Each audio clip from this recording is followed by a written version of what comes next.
아침 여러분, 다크한 나이트메어 출발합니다. 아범의 목소리가 천천히 흘러나와요.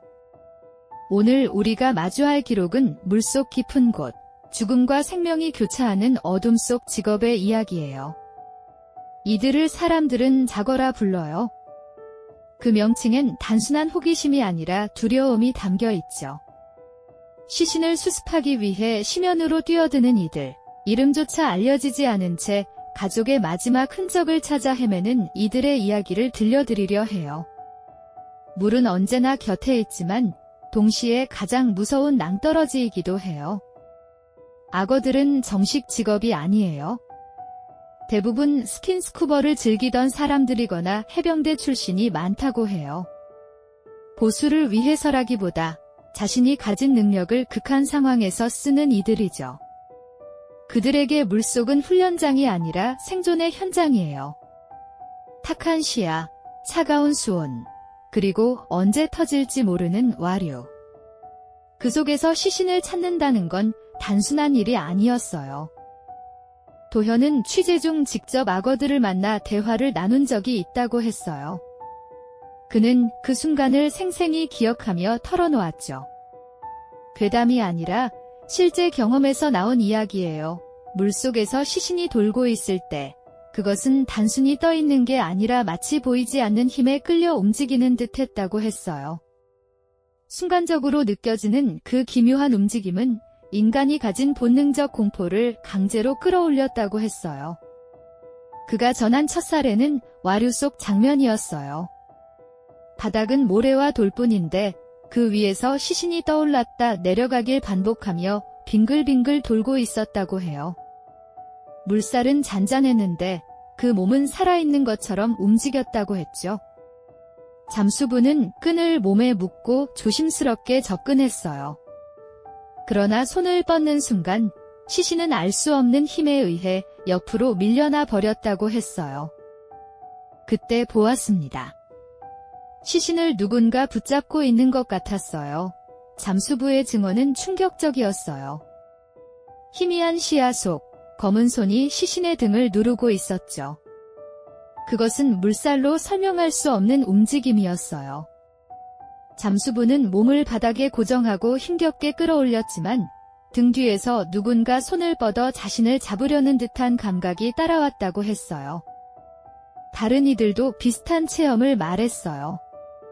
와류 속으로 들어갈 때는 반드시 나무끈이나 밧줄을 묶어야 했죠.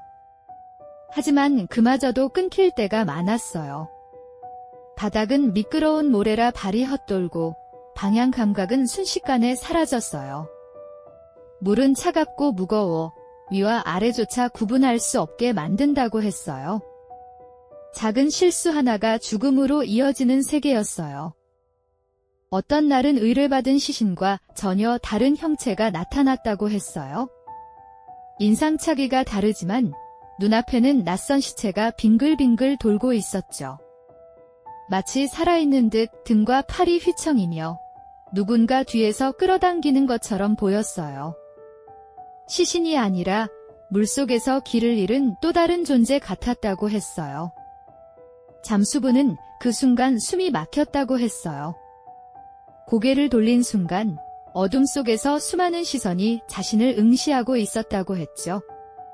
흐릿한 형체들이 고개를 들어 그를 바라보고 있었고 차가운 물은 점점 더 무겁게 짓눌러 왔어요. 산소 호흡기가 있음에도 가슴이 조여들고 숨이 턱 막히는 공포가 몰려왔다고 했어요. 물속에서의 공포는 곧 위기로 이어져요.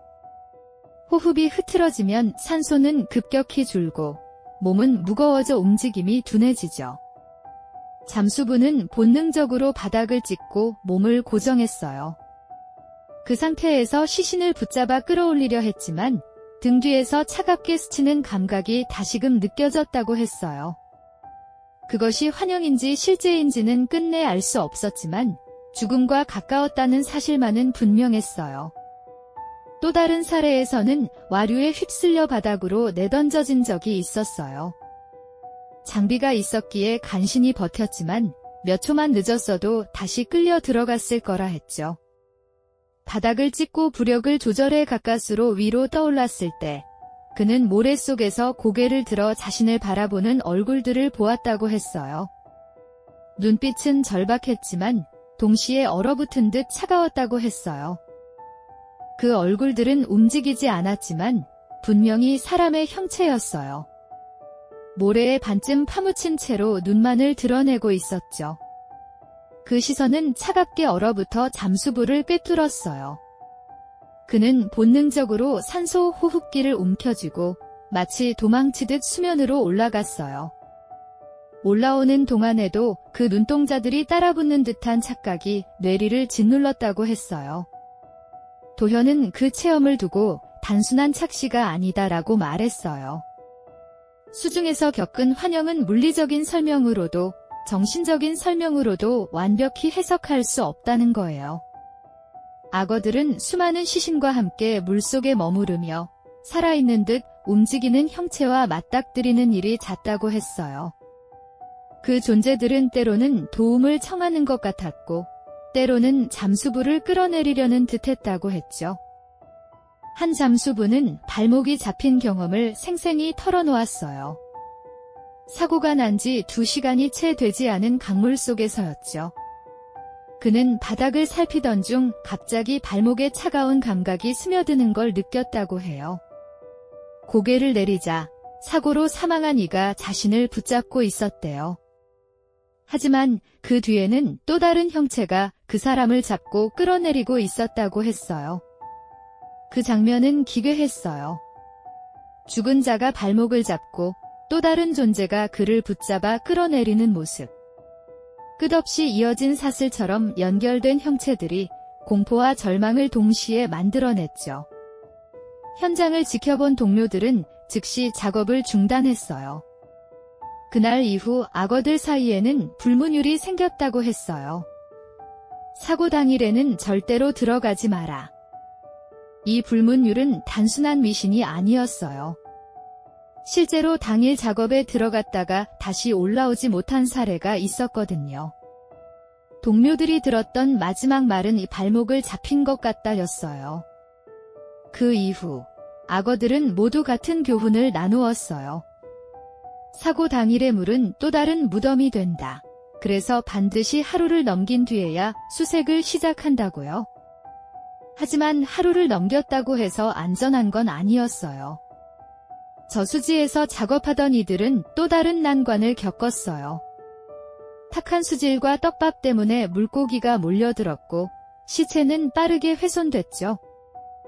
세 날을 넘기면 찾는 건 거의 불가능하다고 했어요. 어떤 경우엔 일주일 동안 반복 수색 끝에야 시신을 발견했는데 그때는 이미 온전하지 않았다고 했어요. 유가족들은 간절히 매달렸어요. 단 하루라도 빨리 가족을 찾고 싶다고요. 잠수부들은 그 마음을 알기에 한계를 넘어 작업을 이어갔죠. 하지만 오래 머물수록 환영은 더 자주 보였다고 해요. 어떤 이는 물속에서 남자가 손을 흔드는 모습을 봤는데 그 자리에 실제 시신이 나중에 발견되었다고 했어요. 공포와 안도감이 뒤섞인 순간이었죠. 그 경험담을 들으며 도현은 고개를 끄덕였어요. 악어들은 귀신을 본다고 말하지 않아요. 대신 설명할 수 없는 존재를 만난다고 했어요. 물속에서 시신은 종종 산자처럼 움직이고 잠수부의 시선을 따라오기도 했어요. 그것이 심리적 환영인지 실제로 남겨진 무언가인지는 누구도 단정할 수 없었어요. 그러나 그들이 공통적으로 말하는 건 하나였어요. 물속은 결코 비어있지 않다는 사실이죠. 그곳은 수많은 죽음과 기억이 쌓인 장소였어요. 잠수부들은 매번 생명줄을 잡고 들어가지만 동시에 죽음과 어깨를 맞대고 나온다고 했어요. 그렇기에 작업을 마친 뒤엔 말로 표현할 수 없는 무게가 늘 가슴에 남는다고 했어요. 아범은 이 증언들을 정리하며 말했어요. 물속의 기록은 괴담이 아니라 경고입니다. 와류 속에서, 저수지 속에서 악어들이 본 건 단순한 환영이 아니었죠. 그것은 생명을 가볍게 여길 때 찾아오는 비극의 그림자였어요. 그의 목소리는 낮게 깔리며 아친들에게 묻듯 흘러나왔어요. 우리는 물을 두려워해야 할까요? 아니면 존중해야 할까요? 악어들은 늘 같은 말을 남겼어요. 물은 곁에 있지만 결코 만만하지 않다. 그들이 본 것은 단순한 시신이 아니라 아직도 그곳에 남아있는 죽음의 기운이었죠. 발목을 붙잡던 차가운 손길, 바닥에서 자신을 바라보던 눈동자들, 그리고 저수지에서 손짓하던 환영까지. 모든 기록은 결국 하나의 메시지를 전하고 있었어요. 물은 생명을 살리기도 하지만 순식간에 앗아가기도 한다는 사실이었죠. 그런 이유로 악어들은 수색을 마치고 나와도 쉽게 입을 열지 않았어요. 그들이 본 것, 느낀 것들은 세상에 전하기엔 너무 섬뜩했으니까요. 하지만 도현이 취재하며 듣고 기록한 이 이야기들은 우리에게 경고의 의미로 남았어요. 여름철 물놀이, 짧은 방심이 어떤 비극으로 이어지는지를 알려주는 살아있는 증언이었죠. 지혜는 이렇게 말했어요. 시신을 찾는 건 단순히 구조가 아니에요. 남겨진 가족들에게 마지막 희망을 돌려주는 일이에요. 잠수부들이 목숨을 걸고 물속으로 들어가는 이유가 바로 그것이었어요. 단순히 생업이 아니라 누군가의 절망을 조금이나마 덜어주려는 절실한 사명감 때문이었죠. 아범의 목소리는 점점 차분히 가라앉았어요. 아친 여러분, 오늘 들은 이야기는 단순한 괴담이 아니에요. 실제로 존재하는 기록이고 지금도 어딘가에서 반복되고 있는 현실이에요. 물은 즐거움의 공간이 될 수도 있지만 동시에 끝없는 낭떠러지이기도 해요. 우리가 이 경고를 읽는 순간 같은 비극은 다시 찾아오게 되죠. 마지막 멘트는 깊게 파고들었어요. 기억하세요, 아친 여러분. 어둠은 언제나 가까이에 있습니다. 와류, 저수지, 강물 속에서 아직도 떠도는 이름 없는 이들의 이야기를 전하며 오늘의 기록을 마치겠습니다. 물을 두려워하지 말고 존중하세요. 그것이 우리 모두가 지켜야 할 최소한의 약속이에요. 오늘의 다크한 나이트메어는 여기까지입니다. 끝까지 청취해주셔서 감사합니다. 구독과 좋아요로 힘을 보태주시면 큰 응원이 될 거예요.